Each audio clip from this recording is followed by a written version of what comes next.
지난주 말씀을 정리하도록 하겠습니다. 제가 정리하는 이 내용이 여러분의 머릿속에서 다시 생각이 난다면 말씀이 잘 전달된 것입니다.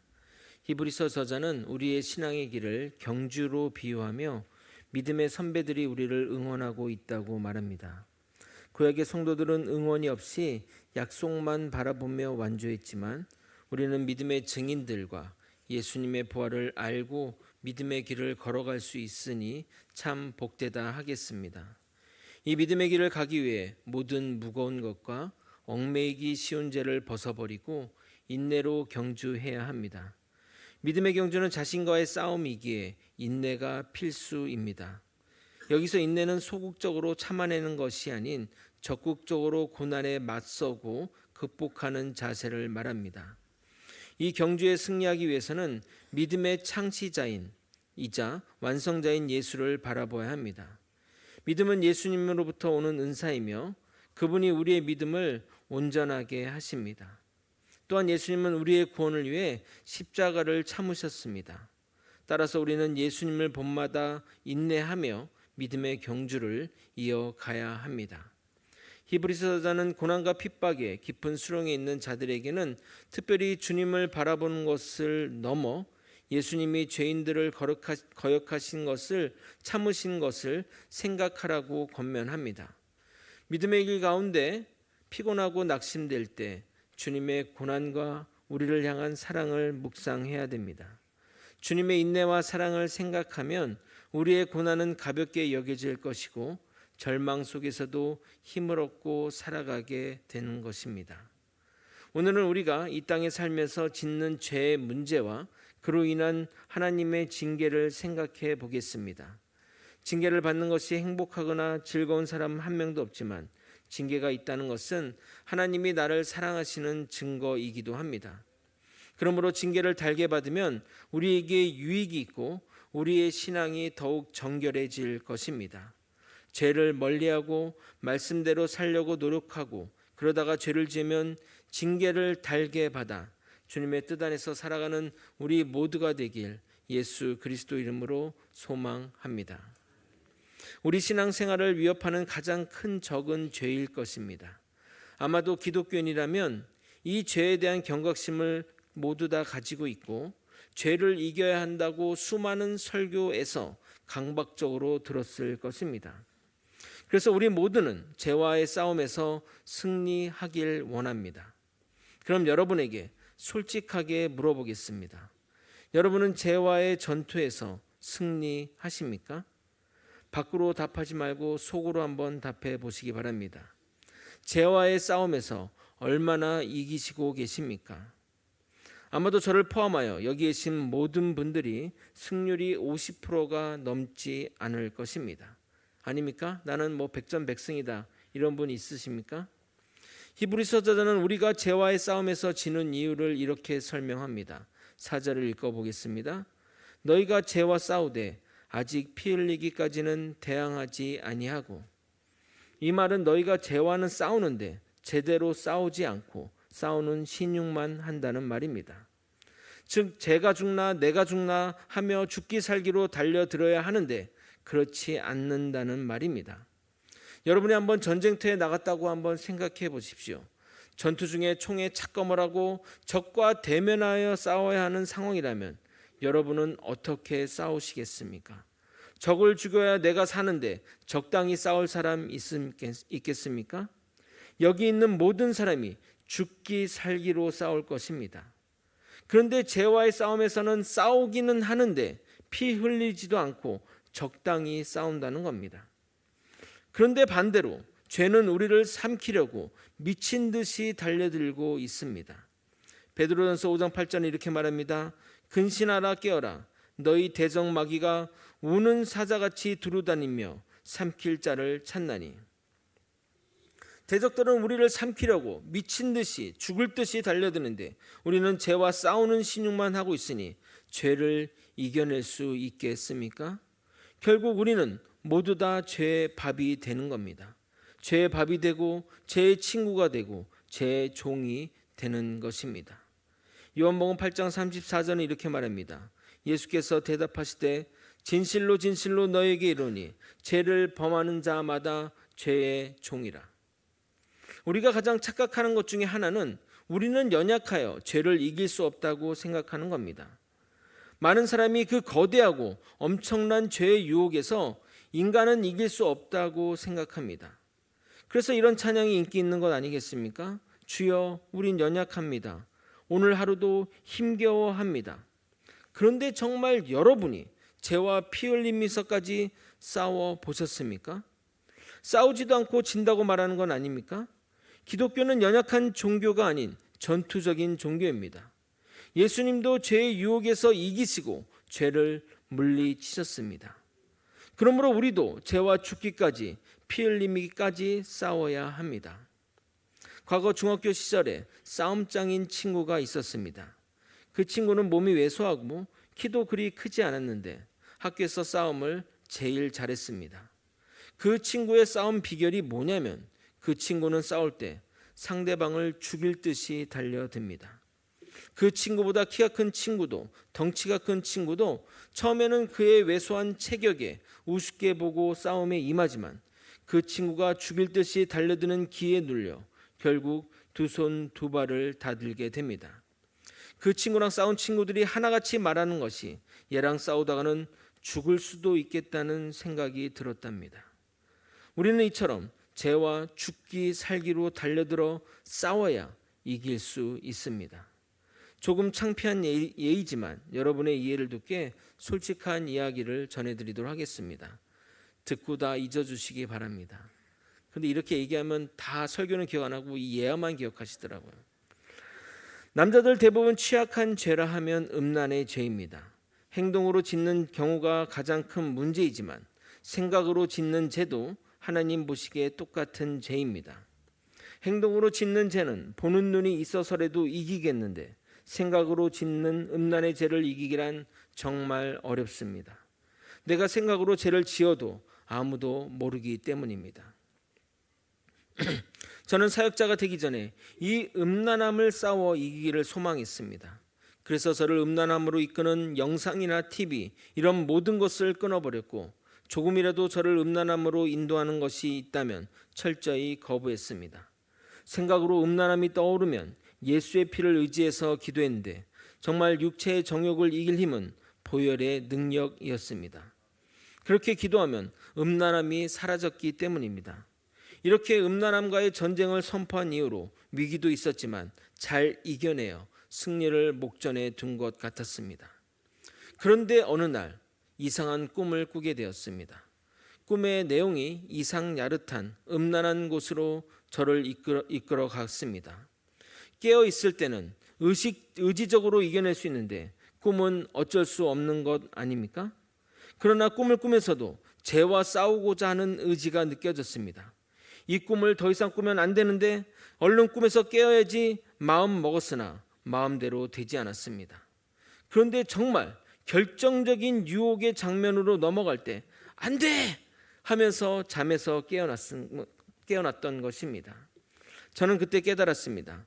우리가 의지를 발휘하면 무의식의 죄도 이길 수 있다는 것을 말입니다.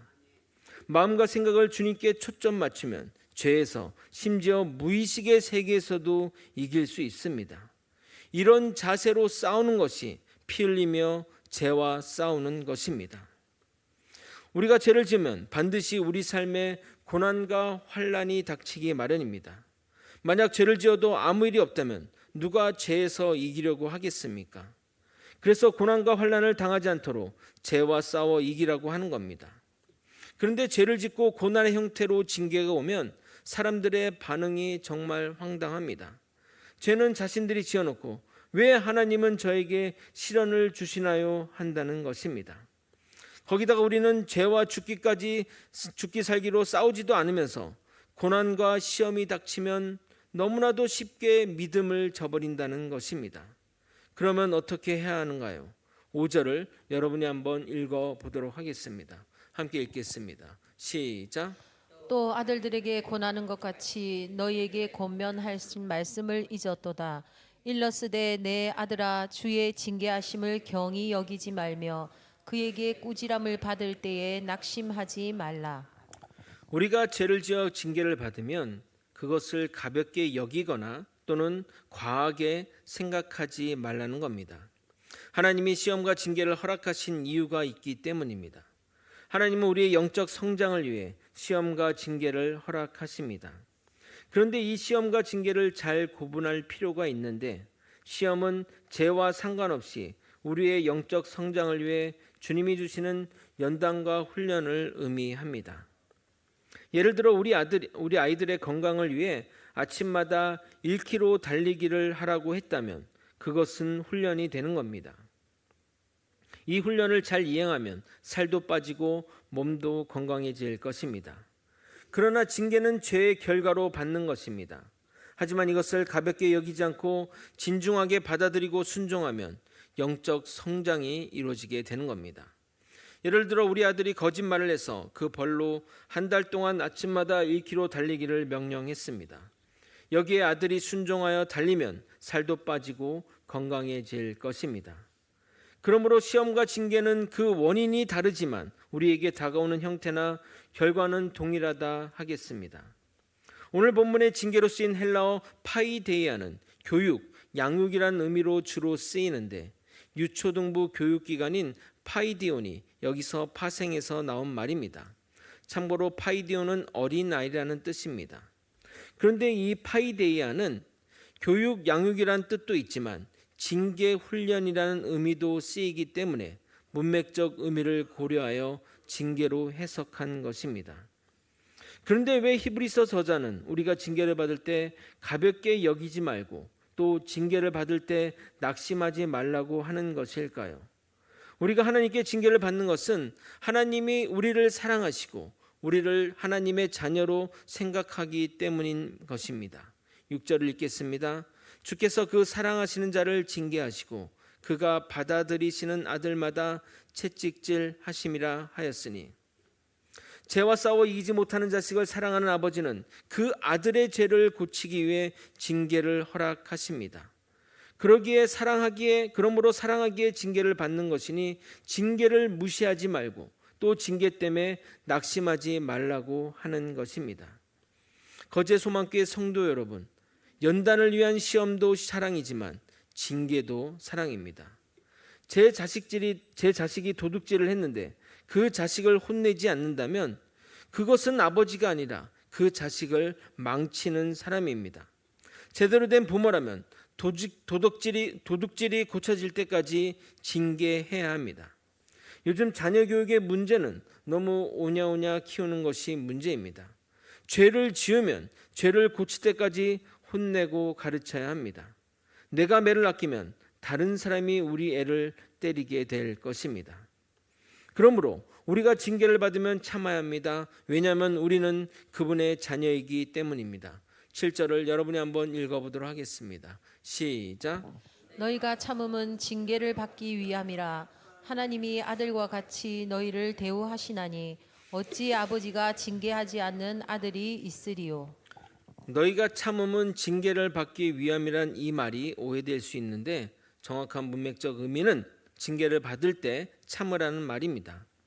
여러분, 만약 남의 자식이 잘못했다고 그 자식을 혼내거나 때리십니까? 요즘 시대에는 그랬다가는 큰일 납니다. 남의 아들이 잘못하면 징계가 아니라 고소 고발을 하면 됩니다. 그러나 내 아들이고 내 사랑하는 자녀에게 징계와 채찍질을 하는 것입니다. 우리 또한 주님의 사랑받는 아들에게 죄를 지면 징계가 주어질 것인데 그 징계를 참아야 합니다. 우리는 주님의 아들이며 우리를 사랑하셔서 징계를 친히 주시는 것이기 때문입니다. 그러니 잊지 마시기 바랍니다. 여러분이 죄를 지었는데 삶에서 어려움과 고난이 닥치면 그것은 하나님이 우리를 사랑하시는구나 라고 생각하라는 겁니다. 그래서 그 징계를 순종으로 받아들이면 그 징계가 나에게 훈련이 되고 연단이 되고 교육이 되는 겁니다. 8절을 읽기 전에 먼저 예화 하나 들려드리도록 하겠습니다. 어느 무신론자가 공개적인 자리에서 내가 하나님 없음을 증명하겠다고 하늘을 향해 하나님 욕을 하며 갖은 모욕을 했다고 합니다. 그러면서 하나님이 계시면 나에게 어떤 일이 벌어지지 않겠냐며 그러면 믿겠다고 말했습니다. 실컷 하나님 욕을 한 후에 1시간이 지나도 아무 일이 없자 그 사람은 이렇게 말했다고 합니다. 이것 봐라, 하나님은 없다. 있으면 무슨 일이 일어나는 것 아니냐? 라고 하며 자신이 하나님 없음을 증명했다고 말했습니다. 그러자 그 자리에 있던 한 목회자가 이렇게 말했다고 합니다. 당신은 하나님이 없음을 증명한 것이 아니라 당신이 하나님과 상관없는 사람임을 증명한 것이라고 말했답니다. 이해하셨습니까? 여러분이 아무리 죄를 지어도 징계가 없고 아무 일도 없다면 여러분은 하나님과 상관없는 사람입니다. 8절을 여러분이 한번 읽어보도록 하겠습니다. 시작. 징계는 다 받는 것이거늘 너희에게 없으면 사생자요 친아들이 아니니라. 우리는 여기서 삶의 지혜를 하나 얻어갈 수 있습니다. 가끔 악인들이 흥황하고 죄를 지어도 아무 일이 없는 것을 보면서 하나님을 원망하기도 합니다. 그러나 그 사실은 그 악인은 하나님과 상관없는 자임을 보여주는 것입니다. 악인은 그 삶의 징계가 없다는 것은 그 자체가 징계를 받은 것입니다. 이 사실을 깨달은 자는 징계하시는 하나님을 어떻게 대해야 하겠습니까? 9절을 읽어드리도록 하겠습니다. 또 우리 육신의 아버지가 우리를 징계하여도 공경하였거늘 하물며 모든 영의 아버지께 더욱 복종하며 살려 하지 않겠느냐. 히브리서자는 우리를 징계하신 하나님께 대한 자세를 육신의 아버지와 비교하며 설명합니다. 아버지가 아들을 징계하여도 아들은 아버지를 공경하는데 우리의 모든 것을 창조하신 하늘의 아버지는 더욱 복종하며 살아야 한다고 말하는 것입니다. 요즘 시대가 변해 자녀의 양육을 주로 어머니가 주도하나 그렇게 해서는 안 됩니다. 애들을 학원 보내고 진학하는 부분은 어머니가 주도한다 할지라도 자녀들의 인격적, 영적, 도덕적 성숙의 책임은 아버지가 감당해야 할 일임을 잊어서는 안 됩니다. 그것이 바로 영적인 질서입니다. 아버지의 훈육과 교육, 교정을 받아 지혜롭고 순종적인 자녀가 되면 어른이 될 때까지 그 아버지를 공경합니다. 물론 우리 아버지들도 아버지다운 아버지가 되어야 합니다. 물론 자녀들이 올바른 생각을 하고 올바른 삶을 추구하도록 끊임없이 교정하고 훈련시키는 선생이 된다는 것은 결코 쉬운 일이 아닙니다. 그러나 바른 아버지가 되어 자녀를 양육하면 자녀들은 지혜롭게 커서 아버지의 징계를 달게 받으며 징계를 받더라도 아버지를 증오의 대상이 아닌 존경의 대상으로 여기게 됩니다. 그러므로 모든 아버지는 자녀들이 그릇 행할 때 무관심하지 않아야 하며 그들의 잘못을 지적하고 징계를 통한 필요한 훈련을 반드시 시켜야 합니다. 그러나 육신의 아버지의 양육에도 한계가 분명히 있습니다. 10절을 여러분이 한번 또 읽어보도록 하겠습니다. 시작. 그들은 잠시 자기의 뜻대로 우리를 징계하였거니와 오직 하나님은 우리의 유익을 위하여 그의 거룩하심에 참여하게 하시느니라. 여기서 그들은 육신의 아버지를 말하는데 육신의 아버지가 자녀를 징계할 때 그들의 뜻과 의지를 따라 행하였다는 말입니다. 즉 육신의 아버지가 자녀를 징계할 때 원칙 없이 개인적 감정에 따라 징계할 때도 있다는 말입니다. 그러므로 육신의 아버지의 징계는 감정에 치우칠 수도 있고 평생 자녀를 양육할 수 있는 것이 아니라 자녀가 성인 되기 전까지만 할 수 있게 불완전하다 하겠습니다. 자녀가 성장한 후에는 아버지가 그들을 훈련하거나 질책하기란 쉬운 일이 아니기 때문입니다. 이러한 측면에서 볼 때 육신의 아버지가 하는 징계는 하나님께서 자기의 자녀들을 성도로 징계하신 것과는 많은 차이가 있습니다. 반면 완전하신 하나님은 우리의 유익을 위해서 징계함으로 그의 거룩하심에 참여하게 한다는 것입니다. 하나님의 거룩하심은 모든 부정한 것, 모든 죄악, 모든 생명 없는 것들로부터 구별된 상태를 가리키며 하나님의 징계를 받은 성도들은 모든 정결함과 모든 선함과 모든 참 생명의 상태에 이르게 될 것이 분명합니다. 단 우리가 그 징계를 기쁘게 받아들이고 순종하며 나아갈 경우에 한해서 말입니다. 그럼 하나님의 징계가 완전하다는 것을 우리는 어떻게 알 수 있을까요? 11절을 읽어보겠습니다.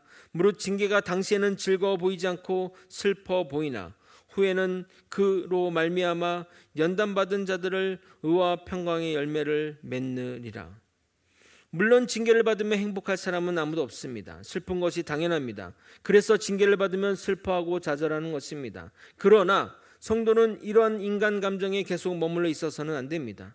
왜냐하면 우리는 하나님이 어떤 분인지 아는 존재이기 때문입니다.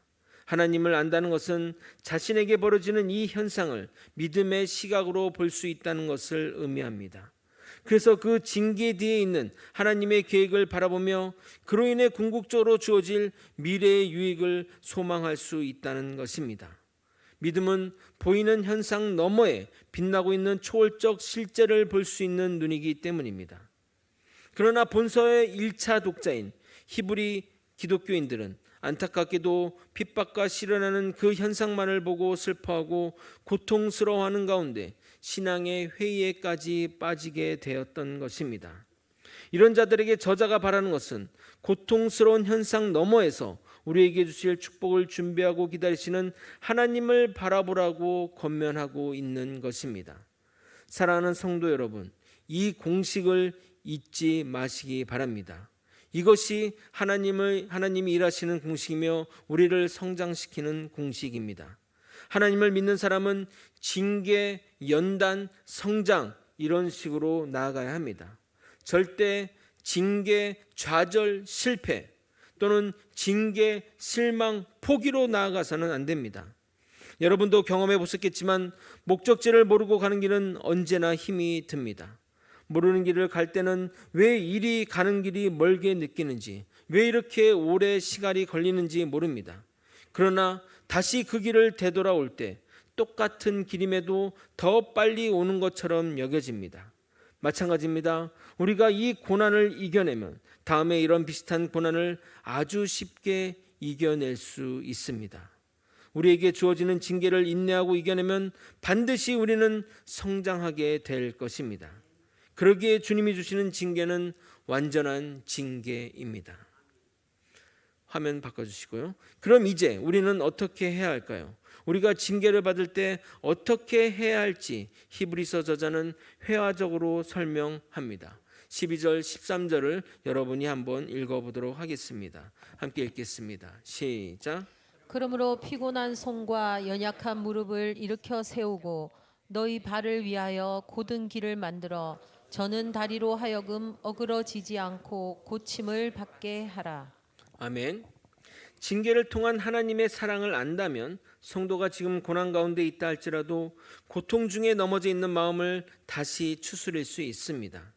그것을 히브리서 저자는 몸의 비유로 설명하는데 우리의 다리가 상태가 온전하지 않을지라도 바르게 걸어가려고 노력하면 삐지 않게 하시며 오히려 낫게 하실 것을 말하는 것입니다. 이러한 진리를 깨닫고 우리가 좌절하지 않고 바르게 행동하면 결국 우리는 최종적인 구원의 문에 이르게 될 것입니다. 그러나 핍박을 받거나 시험이 들면 영적으로 약해지고 올바르게 행동하기 어려워집니다. 그러므로 자신의 믿음이 옳지 않거나 또는 마음의 여러 가지 시험으로 복잡할지라도 행동을 바르게 하다 보면 다시 회복시켜 주신다는 겁니다. 여러분, 이것은 매우 실제적인 메시지입니다. 세상이 학문이 발전하면서 성경의 진리를 증명하는 경우가 많이 보게 됩니다. 재미난 이야기 하나 들려드리도록 하겠습니다. 행동심리학이라는 연구 분야가 있는데 그 학문의 중요한 연구 분야가 행동을 고치면 마음이 뒤이어 따라간다는 것입니다. 쉽게 말해 자신이 그런 마음의 상태가 아니더라도 행동을 그렇게 하게 되면 그 마음이 따라간다는 겁니다. 일반적으로 우리는 우리의 마음이 움직여야 행동이 따라간다고 생각합니다. 그러나 실제는 그렇지 않다는 겁니다. 행동을 먼저 하게 되면 마음이 따라오게 됩니다. 쉽게 말해 믿음이 없어도 믿음이 좋은 척 행동하면 믿음이 성장하게 된다는 것입니다. 우리는 여러 가지 일들로 인해 영적으로 흔들릴 수 있습니다. 그러나 경건의 습관을 따라 살게 되면 영적으로 흔들리는 마음도 다시 추스리고 회복할 기회가 생기게 됩니다. 가끔 교회에서 무슨 직책을 맡거나 봉사를 하라고 하면 이렇게 말하는 사람이 있습니다. 내 마음이 아직 준비가 안 되었어요. 아직 내가 믿음이 부족해서 조금만 기다려주세요 라고 말합니다. 또는 중요한 직책을 맡은 사람이 요즘 제가 힘드니 감당하기 어렵습니다. 잠시 쉬다 오겠습니다 라고 말합니다. 그런데 절대 그렇게 하면 안 됩니다. 마음을 내버려두면 추스르기는커녕 풀어지기 마련입니다. 그러나 어떤 직책에 자신의 삶을 메워두면 마음이 황란하고 불편하고 영적으로 메말라 있을지라도 계속 그곳에 붙들려 있다 보면 영적인 부분이 뒤따라 오게 된다는 겁니다. 가끔 성도님 중에 제가 지금 상황이 안 좋아서 또는 지금 제 마음이 힘들어서 제가 이 일을 맡는 것이 오히려 다른 사람들에게 피해를 주거나 악영향을 미칠 것 같아요 라고 말하면 아 그렇습니까? 그럼 쉬는 게 좋겠네요 라고 말하고 싶지만 그 사람을 위해서는 그렇게 말해서는 안 된다는 겁니다. 그렇게 쉬다가 죽을 때까지 쉬는 수가 생깁니다. 여러분 절대 쉬면 안 됩니다. 그럴 때일수록 더욱 교회 안에 더욱 주님 안에 붙어 있어야 합니다. 자꾸 자신을 어디에 매시고 신앙의 좋은 습관에 묶어 두십시오. 영적으로 힘들 때 새벽 예배를 매일 빠지지 않고 나오겠다 결단하는 것도 매우 중요한 신앙의 습관입니다. 내가 수요예배를 빠지지 않겠다, 내가 기도의 시간을 가지겠다, 이런 것들도 매우 중요한 신앙의 습관이 되는 겁니다. 그 신앙의 습관에 자신을 메워두게 되면 결국 신앙의 업앤다운은 있을지라도 신앙의 후퇴와 퇴보는 없습니다. 여러분이 꼭 이것을 명심하시기 바랍니다. 말씀을 정리하겠습니다. 우리는 죄와 싸워 이겨야 됩니다. 그리고 우리는 죄와 싸워 이길 수 있습니다. 예수의 보혈의 피와 성령의 능력으로 우리는 이길 수 있습니다. 절대 싸우기 전에 질 것을 예상하지 마시기 바랍니다. 승리할 수 있습니다. 그러기 위해서는 우리에게 주어지는 고난과 시험을 우리는 잘 분별하며 그것들을 잘 받아들여야 할 것입니다. 그러나 우리는 우리 삶에 우연이 없게 징계든 시험이든 받아들이고 순종하면 우리에게 유익이 있습니다. 그리고 우리에게 이런 징계가 있다는 것은 주님이 우리를 사랑하시는 증거이며 우리가 주님의 아들임을 나타내는 것입니다. 그러기에 주님이 주시는 이 고난과 징계를 기쁘게 받아 영적으로 성장하는 우리가 되어야 할 것입니다. 물론 징계를 받는 것이 힘들지만 이 연단의 시간이 지나면 반드시 의와 평강의 열매가 맺힐 것입니다. 그래서 손과 무릎을 바로 세우고 다리는 절지라도 곧게 나아가야 합니다. 즉 영적으로 세한다 할지라도 행동은 믿음의 길로 나아가라는 것입니다. 그러면 반드시 하나님이 우리를 회복시켜 주실 것입니다. 또한 믿음의 선진들의 삶을 따르기 원한다면 우선 행동부터 그들이 했던 일들을 따라 하시기 바랍니다. 그러면 정신도 그에 맞게 변화되어 따라오게 될 것입니다. 이것이 거룩을 추구하는 영적 습관인 것입니다. 거룩한 영적 습관을 통해 하나님과 더욱더 가까워지는 저와 여러분이 되시길 예수 그리스도 이름으로 축원드립니다. 아멘. 함께 찬양하시고 기도의 자리로 나가도록 하겠습니다.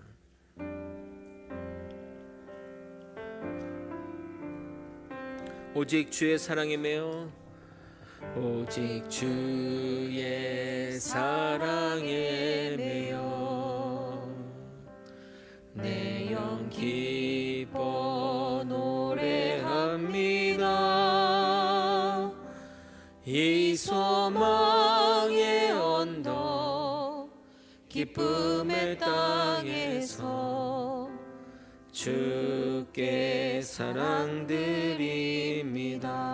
오직 주의 임재 안에 오직 주의 임재 안에 갇혀 내 영 기뻐 찬양합니다.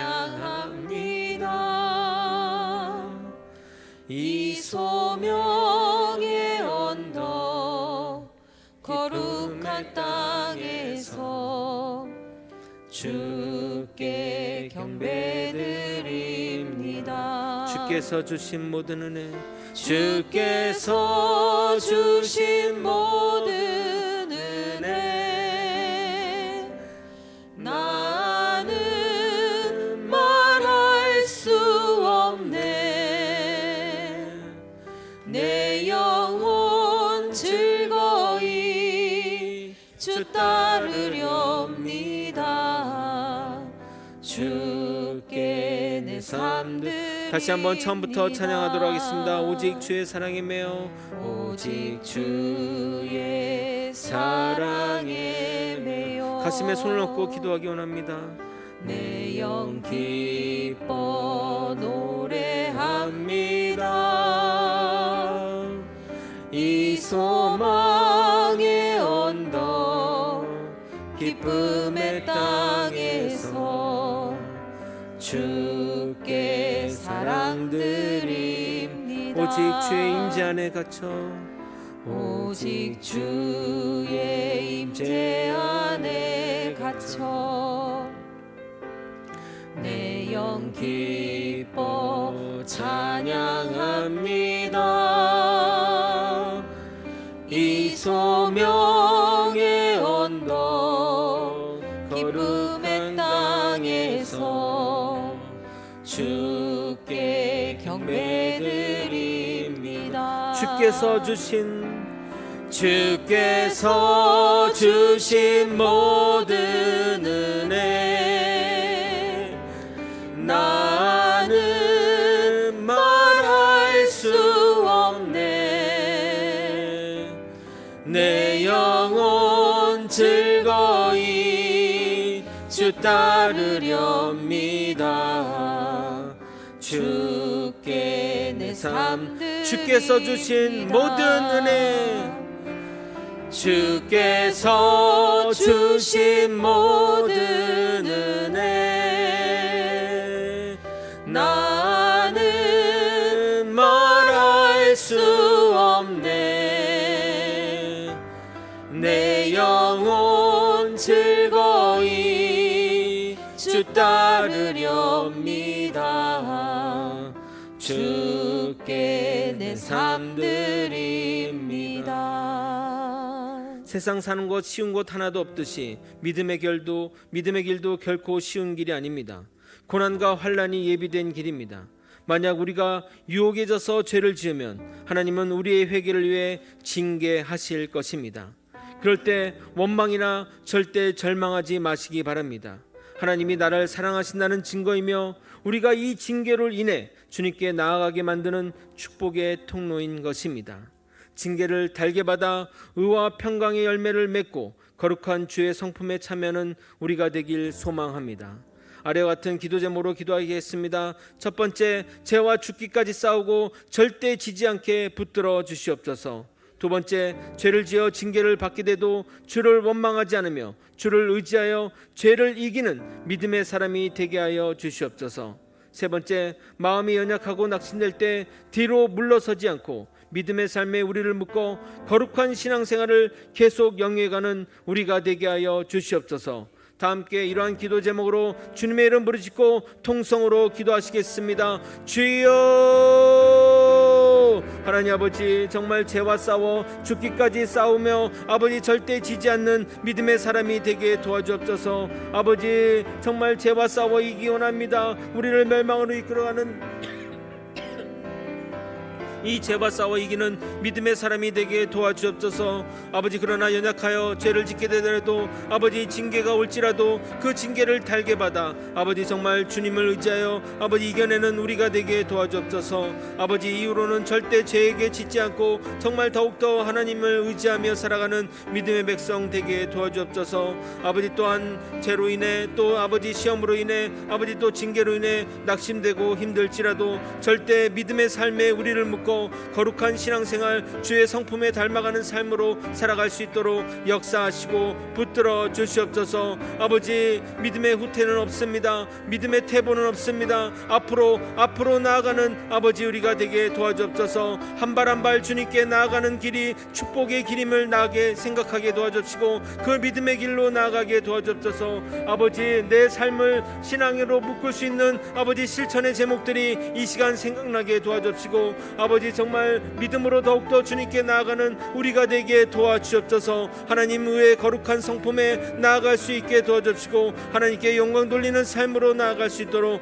인도하여 주시옵소서. 우리에게 주어지는 모든 것은 다 하나님의 감사의 제목입니다. 하나님이 나를 사랑하시는 증거입니다. 그 믿음, 그 신앙 가지고 살아갈 수 있도록 도와주시고 주님 만나는 그날까지 변함없는 믿음의 사람으로 살아갈 수 있도록 역사하여 주시옵소서. 그래서 어제보다 더 나은 믿음의 사람이 되게 도와주시고 내일은 더 하나님을 믿고 신뢰하는 사람이 되어갈 수 있게 도와주시옵소서. 매일매일의 일상의 삶을 반복적으로 살아가는 삶이 아니라 더욱더 하나님을 의지하며 주의 사랑에 들어가며 살아가는 우리가 되게 도와주시옵소서. 아버지여, 나는 더 하나님 가까워지기 원합니다. 하나님을 닮아가기 원합니다. 더욱더 하나님을 의지하며 살기를 원합니다. 아버지, 그래서 죄와 싸워 이기고 하나님의 주의 성품으로 닮아가는 아버지 우리가 되게 도와주옵소서. 하나님 앞에 서도 부끄럽지 않는 아버지 우리가 되게 도와주옵소서. 주여 인도하여 주옵소서. 주님 인도하여 주옵소서. 우리를 이기게 하시고 승리케 하여 주옵소서.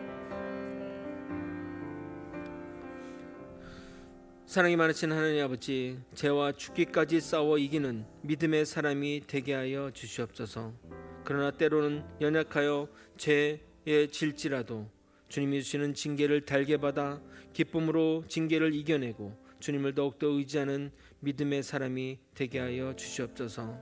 아버지, 우리는 어제보다 더 나은 믿음의 삶을 살기 원합니다. 내일 하루하루 그냥 일상적인 삶을 사는 것이 아니라 하루하루가 더욱더 주님과 가까워지고 주님을 닮아가는 삶으로 나아갈 수 있게 도와주시옵소서. 그러기 위해 우리의 삶을 믿음의 습관에 매이게 하여 주시옵소서. 기도의 자리로, 예배의 자리로, 말씀의 자리로 더욱더 주님께 나아가 주님을 닮은 삶으로 나아갈 수 있도록 인도하여 주시옵소서. 나는 주님을 바라봅니다. 나는 주님을 의지합니다. 언제나 주님만 함께 하도록 인도하여 주시옵소서. 사랑이 많으신 예수 그리스도의 이름으로 기도드리옵나이다. 아멘. 지금은 우리 구주 예수 그리스도의 은혜와 우리 하나님 아버지의 크신 사랑과 성령 하나님의 감동 감화 교통 역사하시는 귀한 은총이 죄와 피 흘리며 싸우며 절대 죄에 지지 않고 지더라도 징계를 달게 받아 주의 거룩한 성품에 참여하는 믿음의 성도님 머리 위에, 그 가정 위에, 그리고 거제 소망교회 위에 이제로부터 영원히 함께 있을지어다. 아멘.